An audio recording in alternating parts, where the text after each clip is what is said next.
नारद जी बोले, ब्राह्मण प्रजापति आप धन है, क्योंकि आपकी वृद्धि भगवान शिव में लगी हुई विधि। आप पुनः इसी विषय का सम्यक प्रकार से विस्तार पूर्वक वर्णन कीजिए। ब्रह्मा जी ने कहा, तात एक समय की बात है, मैं सब ओर से ऋषियों तथा देवताओं को बुलाकर उन सबको क्षीर सागर के तट पर ले गया, जहाँ सबका हित साधन करने वाला भगवान विष्णु निवास करते हैं। वहाँ देवताओं के पूछने पर भगवान विष्णु ने सबके लिए श्री पूजन ही श्रेष्ठा बतलाकर यह कहा कि एक मुहूर्त या एक क्षण भी जो शिव का पूजन नहीं किया जाता वही हानि है, वही महान छिद्र है, वही अंधापन है और वही मूर्खता है। जो भगवान के शिव की भक्ति में तत्पर है, जो मन से उन्हीं को प्रणाम और उन्हीं का चिंतन करते हैं, वे कभी दुख के भागी नहीं होते।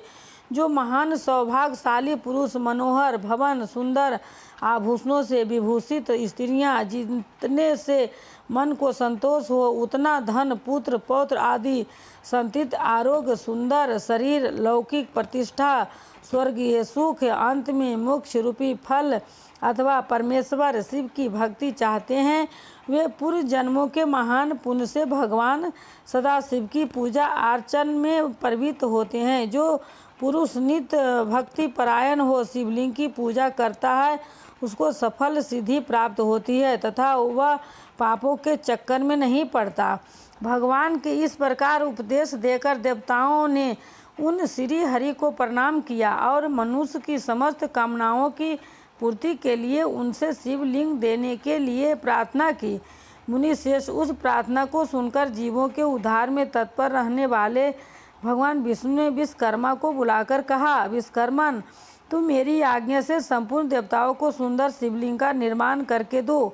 तब विश्वकर्मा ने मेरी और श्री हरि की आज्ञा के अनुसार उन देवताओं को उनके अधिकार के अनुसार शिवलिंग बनाकर दिए। मुनि शेष नारद, किस देवताओं को कौन सा शिवलिंग प्राप्त हुआ इसका वर्णन आज मैं कह रहा हूँ, उसे सुनो। इंद्र परागान मणि के बने हुए शिवलिंग की और कुबेर सुवर्ण शिवलिंग की पूजा करते हैं। धर्म पीत मणिमय पुखराज के बने हुए शिवलिंग तथा वरुण श्याम वर्ण के शिवलिंग की पूजा करते हैं। भगवान विष्णु इंद्र नीलम तथा ब्रह्मा हेममय लिंग की पूजा करते हैं। मुने विशेष देवगण चांदी के शिवलिंग की, वसुगण पीतल के बने हुए लिंग की तथा दोनों अश्विनी कुमार पार्थिव लिंग की पूजा करते हैं। लक्ष्मी देवी स्फटिकमय लिंग की आदि त्यागन ताम्रमय लिंग की पूजा, सोम मोती के बने हुए लिंग की तथा अग्निदेव वर्ज हीरे के लिंग की उपासना करते हैं। शेष ब्राह्मण और उनकी पत्नियां मिट्टी के बने हुए शिवलिंग का, मायासुर चंदन निमित्त लिंग का और नारायण मूंगे के बने हुए शिवलिंग का आदर पूर्वक पूजा करते हैं। देवी मक्खन के बने हुए लिंग की, योगीजन भस्ममय लिंग की, यक्षगण दधी निमित्त लिंग की, छाया देवी आटे से बनाए हुए लिंग की और ब्रह्म पत्नी रत्नमय शिवलिंग की निश्चित रूप से पूजा करती है। बानासुर पारद या पार्थिव लिंग की पूजा करता है।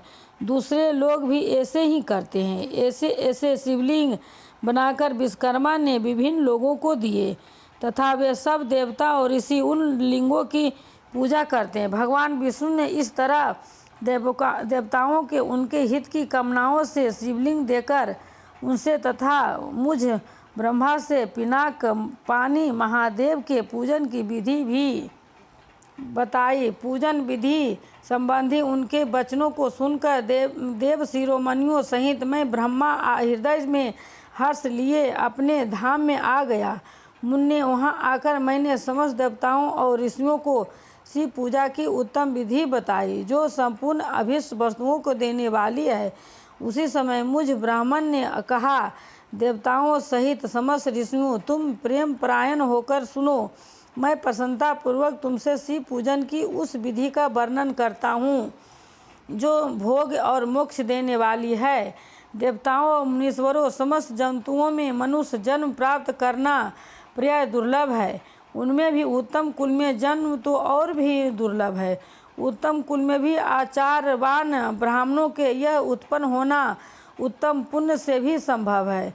यदि वैसा जन्म सुलभ हो जाए तो भगवान शिव के संतोष के लिए उस उत्तम कर्म का अनुष्ठान करें जो अपने वर्ण और आश्रम के लिए शास्त्रों द्वारा प्रतिपादित है। जिस जाति के लिए जो कर्म बताया गया है उसका उल्लंघन ना करे। जितनी संपत्ति हो उसके अनुसार ही दान करे।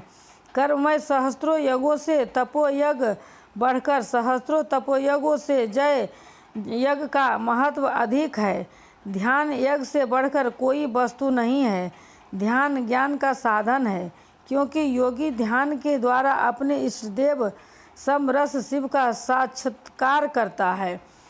ध्यान यज्ञ में तत्पर रहने वाले उपासक के लिए भगवान शिव सदा ही सन्निहित है। जो विज्ञान से संपन्न है उन पुरुषों की शुद्धि के लिए किसी प्रायश्चित आदि की आवश्यकता नहीं है। जय श्री